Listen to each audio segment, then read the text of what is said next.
Well, I was introduced to the idea of the 100 million tree project by Delvin Westmeath, and he didn't realise at the time he was pushing an open door, because as you can see behind you there's a row of beech trees and there's a dampish area in the field, and I was looking forward to the newish acres project to do something that was tie in well with nature and biodiversity. I had an idea we'd put in a wider nature corridor down here, maybe a pond down here, maybe some trees, but nothing came up in the acres, nothing that suited cereal farmers, which is a bone of contention, and Irish grain growers are talking to the department about that, see can we do something which will suit cereal farmers and persuade more of them to do something like this. So when David mentioned the 100 million tree project, I saw the promotional video, I said, yeah, that's for me, I have the ideal place for it. He came down and looked at it, and it's an area that just suited the size that David was looking for.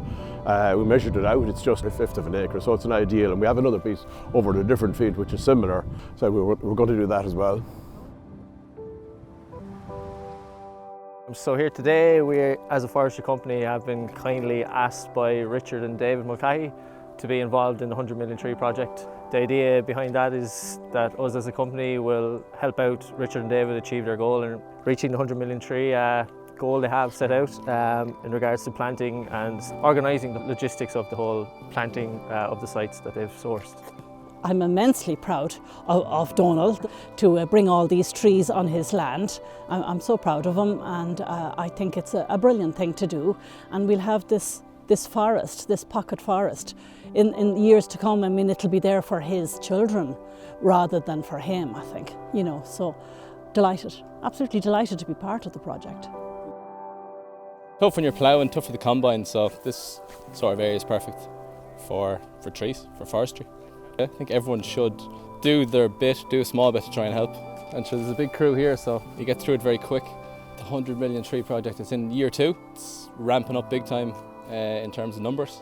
It's a great project, can only be a good thing. We went into this section here, we ploughed it when we were ploughing the rest of the field with this in mind, and it's making it very easy for the guys to do all the planting here as well, which is good. This project suits this area down to the ground. It's a corner of a field out of which we weren't producing much, because we could plant a crop here, and as you can see the rest of the field is in winter wheat. But come harvest time, combine might just sink in here. A lot of times we don't get to harvest much out of this corner, so it was actually a no-brainer to put this in here. It's absolutely ideal for this farm.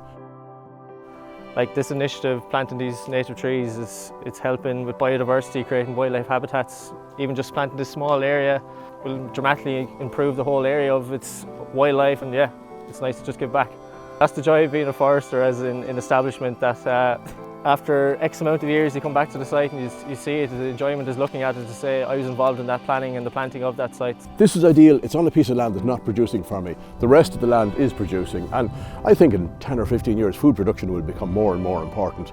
But I'd be loath to do something like a solar farm and cover really good land with solar things. So I think this is far better for the environment. It's certainly a better fit for me, and I think for a lot of other farms it would be.